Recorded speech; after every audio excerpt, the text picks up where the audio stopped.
Hi hello வணக்கம். நம்ம இப்போ மல்லி சீரியல் ப்ரோமோ பற்றி இந்த வீடியோவில் பார்க்கலாமோங்க. நம்ம சேனலுக்கு முதல் முறையாக வந்தீங்க அப்படின்னா சப்ஸ்கிரைப் பண்ணிக்கோங்க. நம்ம கதிரேசன் 2 பேர் அனுப்புகிறேன்னு சொல்லிட்டு அனுப்புனாங்க ராஜேஸ்வரியோட வீட்டுக்கு.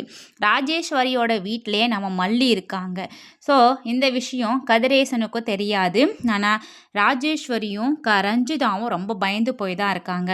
இப்போது கதிரேசன் அனுப்பின 2 பேர் வந்துட்டு நாங்கள் கதிரேசன் அனுப்பின ஆள் அப்படின்னு சொல்கிறாங்க.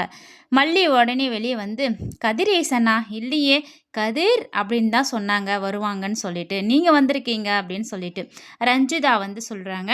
கதிரவன், கதிர், கதிரேசன் இது எல்லாமே ஈக்குவலான ஒரு வார்த்தை தான்.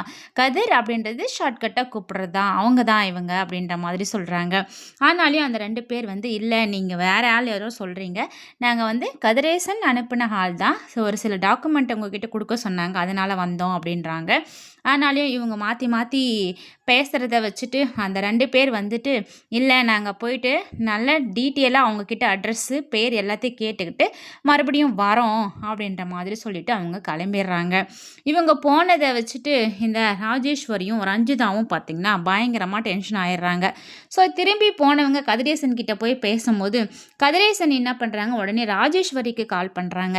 என்ன ராஜி, நான் அனுப்பின ஆளுக்கிட்ட வந்து ஏதோ மாற்றி மாற்றி பேசி அவங்கள அனுப்பிட்டுருக்கிறீங்க, அவங்க இங்கே வந்து எங்கிட்ட எல்லாம் சொல்கிறாங்க, நீ என்ன நினச்சி நிற்கிற உன் மனசில், நான் சொன்ன மாதிரி நான் பேசின மாதிரி நாளைக்கு மட்டும் நடக்கலைன்னு வச்சுக்கோ, நான் எந்த லெவலுக்கு வேணாலும் இறங்கி போவேன், என்னை பற்றி உனக்கு தெரியும்ல நல்லா, என்ன நடக்க போகுதுன்னு பாரு அப்படின்ற மாதிரி சொல்லிட்டு பயங்கரமாக பேசுகிறாரு கதிரேசன்.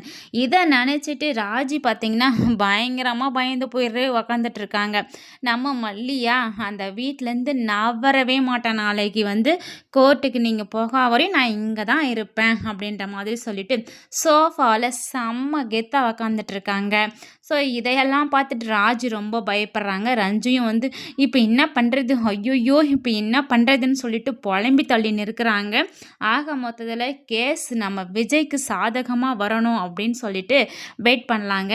ஆக மொத்தத்தில் ரஞ்சியும் ராஜியும் கதிரேசன் கிட்ட பயங்கரமாக மாட்ட போகிறாங்க. வெயிட் பண்ணி பார்க்கலாம். தேங்க்ஸ் ஃபார் வாட்சிங்.